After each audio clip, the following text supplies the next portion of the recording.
Hello साथियों, कैसे हैं आप सभी लोग। उम्मीद है सभी लोग बहुत अच्छे होंगे। हमारी ये क्लास चल रही है बाल विकास एवं शिक्षण शास्त्र से संबंधित, जिसमें हम हर क्लास में 25 क्वेश्चन करते हैं अपनी इस क्लास में। तो आज की क्लास में 26 से लेकर के 50 तक जो है आपको क्वेश्चन नंबर देखने को मिलेंगे।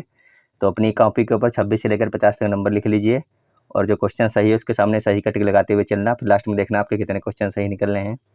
सेशन को एक बार सभी के पास में शेयर कर दीजिए और वीडियो को लाइक कर लीजिए। फिर शुरू करते हैं आपकी आज की बेहतरीन क्लास। तो आज का जो क्वेश्चन नंबर 1 है वह है किशोर अवस्था में सामाजिक विकास पर जिसका प्रभाव नहीं पड़ता वह निम्न में से कौन सी है। सभी लोग इसका आंसर कर दीजिए एक बार। किशोर अवस्था में सामाजिक विकास पर जिसका प्रभाव नहीं पड़ता वह कौन सी है। ऑप्शन देखते हैं कौन कौन से हैं। पहला ऑप्शन है रुचियाँ, दूसरा ऑप्शन है आवश्यकताएं, तीसरा ऑप्शन है असुरक्षा, चौथा ऑप्शन है अभिवृत्ति। तो बताइए इन चारों में से कौन सा ऑप्शन ऐसा है जो बिल्कुल सही हो जाएगा इस क्वेश्चन के लिए। इस क्वेश्चन का अगर आप लोगों ने ऑप्शन नंबर सी सेलेक्ट किया है तो बिल्कुल सही हो जाएगा। किशोर अवस्था में सामाजिक विकास पर जिसका प्रभाव नहीं पड़ता वह है असुरक्षा। क्या है? असुरक्षा, यानी ऑप्शन नंबर सी इसका बिल्कुल सही आंसर हो जाएगा। चलते हैं अगले क्वेश्चन पर। क्वेश्चन नंबर अगला है, किशोर अवस्था में चरित्र निर्माण से जो अवस्था संबंधित है वह निम्न में से है। आपको बताना है कि किशोर अवस्था में चरित्र निर्माण से जो अवस्था संबंधित है वह कौन सी है।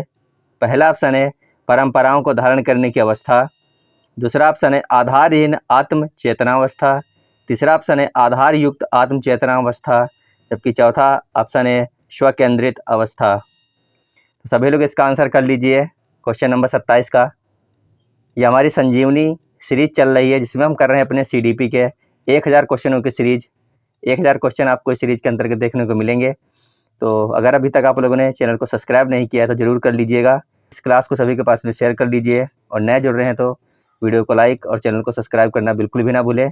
इसका सही आंसर अगर आप लोगों ने ऑप्शन नंबर बी सेलेक्ट किया तो बिल्कुल सही हो जाएगा। क्या होगा? किशोर अवस्था में चरित्र निर्माण में जो अवस्था संबंधित है वह है आधारहीन आत्म चेतन अवस्था, यानी ऑप्शन नंबर बी बिल्कुल सही हो जाएगा। क्या हो जाएगा? आधारहीन आत्म चेतन अवस्था। चलते हैं अगले क्वेश्चन पर। विकास व्यक्ति में नवीन विशेषताएं और योग्यताएं प्रस्फुटित करता है, यह कथन किसका है। सभी लोग इसका आंसर कर दीजिए एक बार। विकास जो होता है वो व्यक्ति में नई नई विशेषताएं और योग्यताओं को जन्म देता है, यह कथन किसका है आपको ये बताना है। पहला ऑप्शन है हरलाक का है, दूसरा ऑप्शन है जेम्स ड्रेवर का है, तीसरा ऑप्शन है मैकडूगल का है, चौथा ऑप्शन है मुनरो का है। तो बताइए इन चारों ऑप्शन में से कौन सा ऑप्शन हो जाएगा सही। तो इस क्वेश्चन का ऑप्शन नंबर अगर आप लोगों ने ए सेलेक्ट किया तो बिल्कुल सही हो जाएगा। क्या हो जाएगा?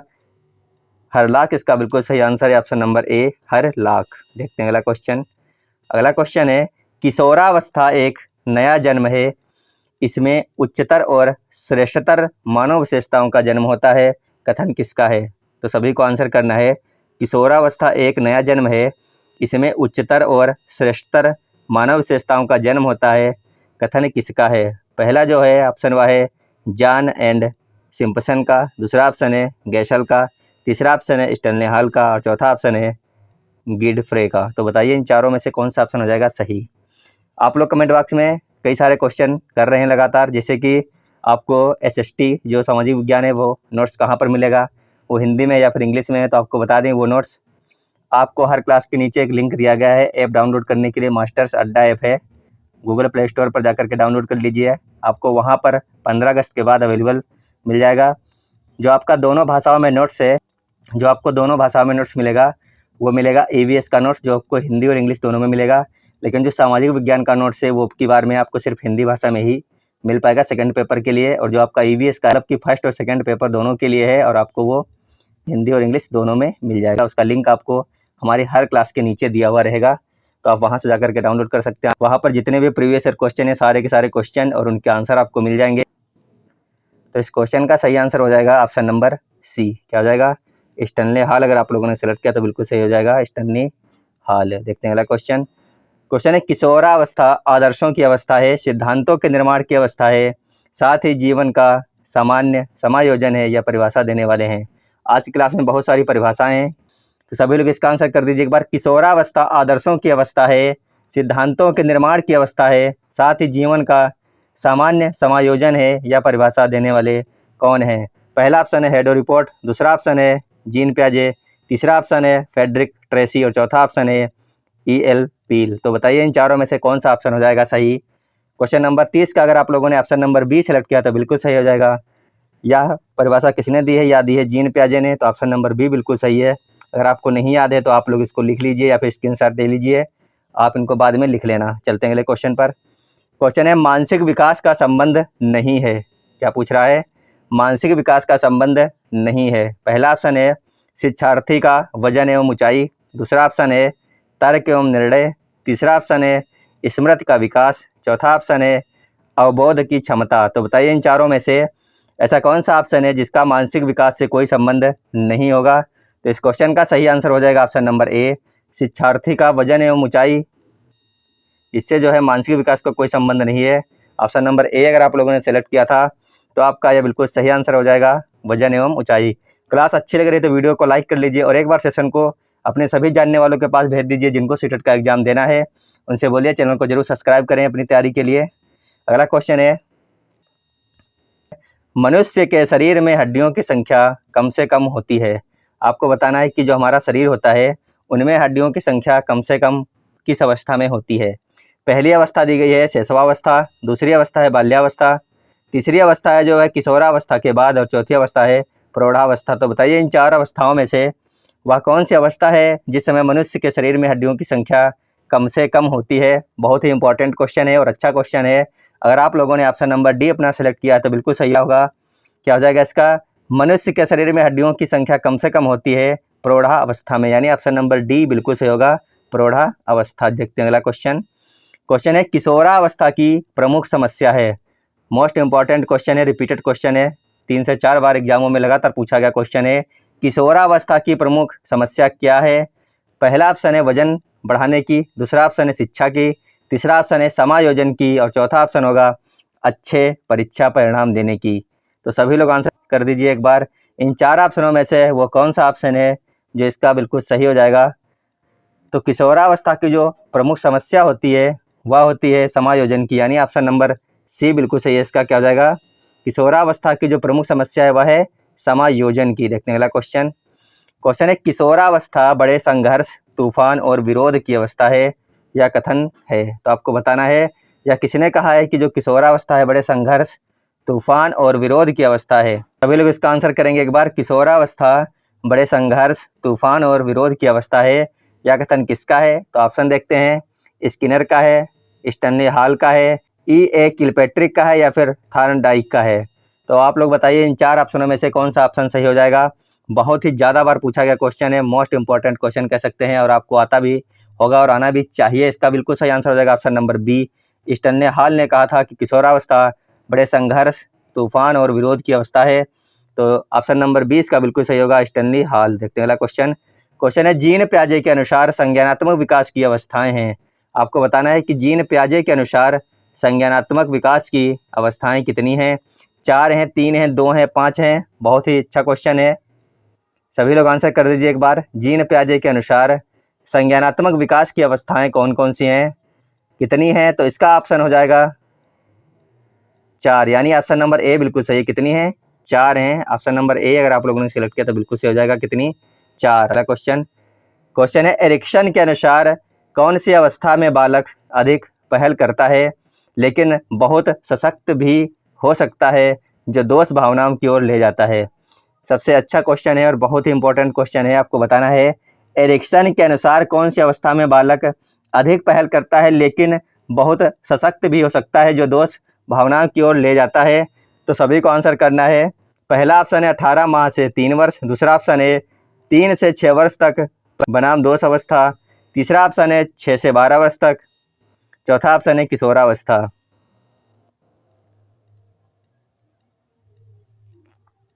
सभी लोग आंसर कर दीजिए एक बार। एरिक्सन के अनुसार कौन सी अवस्था में बालक अधिक पहल करता है? तो इसका सही आंसर हो जाएगा ऑप्शन नंबर बी, 3 से 6 वर्ष तक पहल बनाम दोष अवस्था। ऑप्शन नंबर बी बिल्कुल सही है इसका।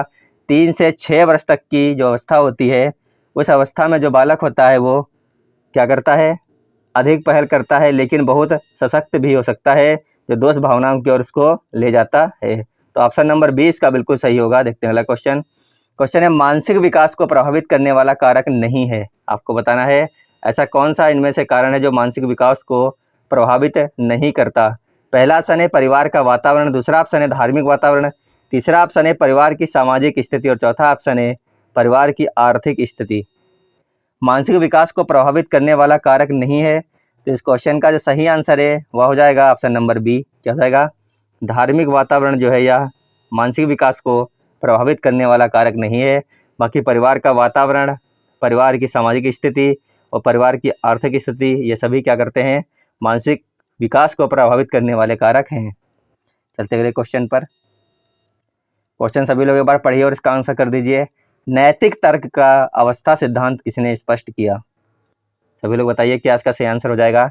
क्वेश्चन है नैतिक तर्क का अवस्था सिद्धांत किसने स्पष्ट किया?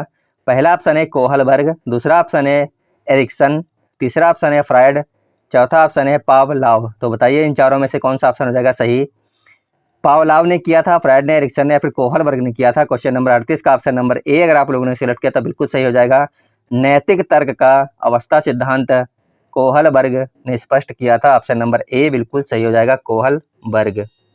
चलते हैं अगले क्वेश्चन पर। क्वेश्चन है वंशानुक्रम से संबंधित प्रयोग चूहों पर किसने किया? बहुत ही अच्छा क्वेश्चन है, कई बार एग्जाम में पूछा गया क्वेश्चन है। वंशानुक्रम से संबंधित प्रयोग चूहों पर किसने किया? पहला ऑप्शन है पियर्सन ने, दूसरा ऑप्शन है मैकडूगल ने, तीसरा ऑप्शन है मेंडल ने, चौथा ऑप्शन है पावलाव ने। तो क्वेश्चन नंबर 39 का सही आंसर क्या हो जाएगा सभी को बताना है। वंशानुक्रम से संबंधित प्रयोग चूहों पर किसने किया था? तो ये किया था मेंडल ने, यानी ऑप्शन नंबर सी बिल्कुल सही हो जाएगा। क्या हो जाएगा? मेंडल। देखते हैं अगला क्वेश्चन। क्वेश्चन है कौन सा ऊर्जावान मित्रवत बालक का लक्षण नहीं है? कौन सा ऊर्जावान मित्रवत बालक का लक्षण नहीं है? सभी लोग आंसर कर दीजिए। हो सकता है कि गलती से कोई क्वेश्चन का आंसर गलत हो जाए, तो आप लोग पैनिक मत कीजिएगा, सिर्फ आप लोग एक बार कमेंट बॉक्स में बता दीजिएगा सर इस क्वेश्चन का ये ऑप्शन गलत हो गया है, इसका सही आंसर ये होगा। या फिर आपको नहीं पता है तो कोई बात नहीं, हम आपको अगली क्लास में जरूर बताएंगे उसका सही आंसर। गलतियाँ इंसान से ही होती हो जाती हैं, अगर उन गलतियों को सुधार किया जाए तो कोई दिक्कत की बात नहीं है। आपको लगता है कि अगर हमने किसी क्वेश्चन का जो आंसर है गलत बता दिया है तो आप लोग उसको जरूर बताइएगा कमेंट बॉक्स में, हम उसको सही करके आपको अगली क्लास में जरूर उसका सही आंसर बताने की पूरी कोशिश करेंगे। इस क्वेश्चन का सही आंसर क्या होगा? कौन सा ऊर्जावान मित्रवत बालक का लक्षण नहीं है? खुशमिजाज, सामाजिक, आसानी से चिढ़ने वाला या फिर ऊर्जा का उच्च स्तर। क्वेश्चन नंबर 40 का देखने से ही पता चल रहा है कि आसानी से चिढ़ने वाला जो है या ऊर्जावान मित्रवत बालक का लक्षण नहीं है, आसानी से चिढ़ने वाला। बाकी खुशमिजाज रहना, सामाजिक होकर के रहना, सामाजिक कार्य करना और ऊर्जा का उच्च स्तर होना, ये सभी ऊर्जावान मित्रवत बालक के लक्षण होते हैं। आगे देखते हैं। क्वेश्चन है किशोरावस्था प्रारंभ होती है। बहुत अच्छा क्वेश्चन, आंसर कर दीजिए सभी लोग।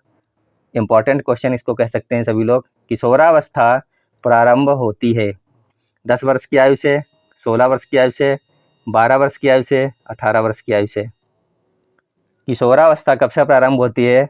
तो किशोरावस्था प्रारंभ होती है 12 वर्ष की आयु से। ऑप्शन नंबर सी बिल्कुल सही है। कब से? 12 वर्ष की आयु से। आगे देखते हैं। क्वेश्चन है पूर्णतः प्रकारशील व्यक्ति का संप्रत्यय किसने दिया? पूर्णतः प्रकारशील व्यक्ति का संप्रत्यय किसने दिया? कार्ल रोजर्स ने, फ्रायड ने, फ्रांसिस गाल्टन ने या फिर इवान पावलाव ने। तो इसका आंसर कर दीजिए एक बार सभी लोग। पूर्णतः प्रकारशील व्यक्ति का संप्रत्यय किसने दिया? क्वेश्चन नंबर 42 का ऑप्शन नंबर ए अगर आप लोगों ने सेलेक्ट किया तो बिल्कुल सही हो जाएगा। पूर्णतः प्रकारशील व्यक्ति का संप्रत्यय कार्ल रोजर्स ने दिया था। ऑप्शन नंबर ए बिल्कुल सही है, कार्ल रोजर्स। क्लास अगर अच्छी लग रही है तो अपने सभी जानने वालों के पास में जरूर शेयर करिएगा और उनको हमारे साथ में जोड़ लीजिए। सेशन पे अगर आप लोग नए जुड़े हैं तो अच्छी लग रही है तो जरूर सब्सक्राइब करके जाइएगा चैनल को आप लोग, क्योंकि आपको बहुत अच्छी अच्छी क्लासें मिलने वाली यहाँ पर हैं। निम्न में से किसने बच्चों में वस्तु स्तर के विकास को समझने की सहायता की है? सभी लोग आंसर करेंगे क्वेश्चन नंबर 43 का। निम्न में से किसने बच्चों में वस्तु स्थिर के विकास को समझने में सहायता की है? पियाजे ने, फेस्टिंगर ने, एरिक्सन ने या फिर बेलाक ने। तो क्वेश्चन नंबर 43 का ऑप्शन नंबर ए अगर आप लोगों ने सेलेक्ट किया तो बिल्कुल सही हो जाएगा। क्या हो जाएगा? पियाजे बिल्कुल सही, इसका आंसर है पियाजे।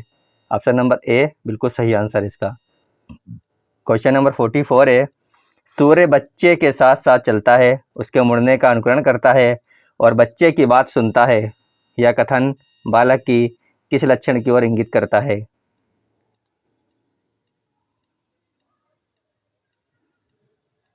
तो पहला ऑप्शन है परहम केंद्रीयता, दूसरा ऑप्शन है केंद्रीयता, तीसरा ऑप्शन है सजीव चिंतन, चौथा ऑप्शन है वस्तु स्थितर्य।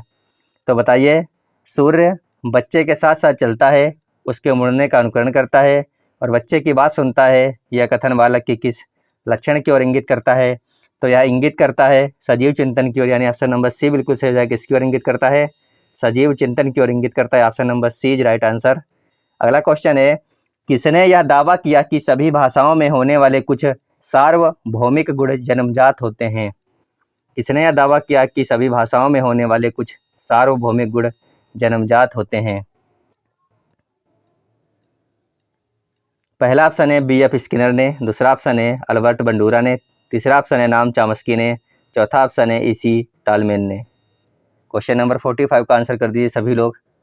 यह दावा किसने किया कि सभी भाषाओं में होने वाले कुछ सार्वभौमिक गुण जन्मजात होते हैं? तो यह दावा किया था नाम चामस्की ने, यानी ऑप्शन नंबर सी बिल्कुल सही है। किसने किया था? नाम चामस्की ने किया था। ऑप्शन नंबर सी इसका बिल्कुल सही आंसर है। अगला क्वेश्चन है, फ्रायड के अनुसार निम्न में से कौन सी विकास अवस्था में बच्चे का ध्यान जननांगों की तरफ जाता है? फ्रायड के अनुसार आपको बताना है ऐसी कौन सी अवस्था है विकास की जिसमें बच्चे का ध्यान जननांगों की तरफ जाता है? मुखीय अवस्था है, गुदी अवस्था है, लैंगिक अवस्था या फिर प्रसुप्ति, यानी इन चारों में से ऐसा कौन सा ऑप्शन है जो इसका सही हो जाएगा? तो इस क्वेश्चन का अगर आप लोगों ने ऑप्शन नंबर सी किया है तो बिल्कुल सही होगा। कौन सी अवस्था है? लैंगिक अवस्था। क्या हो जाएगा? लैंगिक अवस्था। ऑप्शन नंबर सी बिल्कुल सही आंसर है इसका। अगला क्वेश्चन है, निम्न में से कौन सा बच्चों हेतु वेशलर बुद्धि मापनी की एक निष्पादन मापनी है? वेशलर बुद्धि मापनी की एक निष्पादन मापनी क्या हो जाएगी आपको ये बताना है। पहला ऑप्शन है अंक गणितीय, दूसरा ऑप्शन है सदस्यता या फिर समानता, तीसरा ऑप्शन है शाब्दिक तर्क, चौथा ऑप्शन है चित्रपूर्ति। निम्न में से कौन सा बच्चों हेतु वेशलर बुद्धि मापनी की एक निष्पादन मापनी है? क्वेश्चन अच्छा है, तो इसका सही आंसर हो जाएगा ऑप्शन नंबर डी। क्या हो जाएगा? चित्रपूर्ति। क्या होगा? चित्रपूर्ति। अगला क्वेश्चन है, बाल मनोविज्ञान का डॉट डॉट सिद्धांत प्रारंभ के 4 से 5 वर्षों के अनुभवों पर आधारित होता है। पहला ऑप्शन है मनोविश्लेषणात्मक, दूसरा ऑप्शन है व्यवहारात्मक, तीसरा ऑप्शन है क्रांतिक अवस्था समूह, चौथा ऑप्शन है संज्ञानात्मक। आपको क्या बताना है कि बाल मनोविज्ञान का डॉट डॉट सिद्धांत प्रारंभ के 4 से 5 वर्षों के अनुभवों पर आधारित होता है। तो बताइए इन 4 ऑप्शनों में से कौन सा हो जाएगा सही? इस क्वेश्चन का जो सही आंसर है वो हो जाएगा बाल मनोविज्ञान का मनोविश्लेषणात्मक, यानी ऑप्शन नंबर ए बिल्कुल सही है इसका। सिद्धांत प्रारंभ के 4 से 5 वर्षों के अनुभवों पर आधारित होता है। ऑप्शन नंबर ए अगर आप लोगों ने भी किया होगा तो आपका बिल्कुल सही आंसर हो गया होगा। चलते हैं अगले क्वेश्चन पर। क्वेश्चन है, ए बायोग्राफिकल स्केच ऑफ इन्फेंट किसने लिखी? ए बायोग्राफिकल स्केच ऑफ इन्फेंट किसने लिखी? प्रियर ने, सिन ने, डार्विन ने, स्टर्न ने। ए बायोग्राफिकल स्केच ऑफ इन्फेंट, तो इसका सही आंसर हो जाएगा ऑप्शन नंबर सी। यह किसने लिखी है? ये लिखी है डार्विन ने। किसने? डार्विन ने लिखी है बायोग्राफिकल स्केच ऑफ इन्फेंट। अगला और अंतिम क्वेश्चन है, मानकीकृत परीक्षण का अर्थ है विश्वसनीयता, वैधता, मानक या फिर उपरोक्त सभी। सभी लोग इसका आंसर कर दीजिए एक बार। मानकीकृत परीक्षण का अर्थ क्या होगा? क्वेश्चन नंबर आज का अंतिम है ये।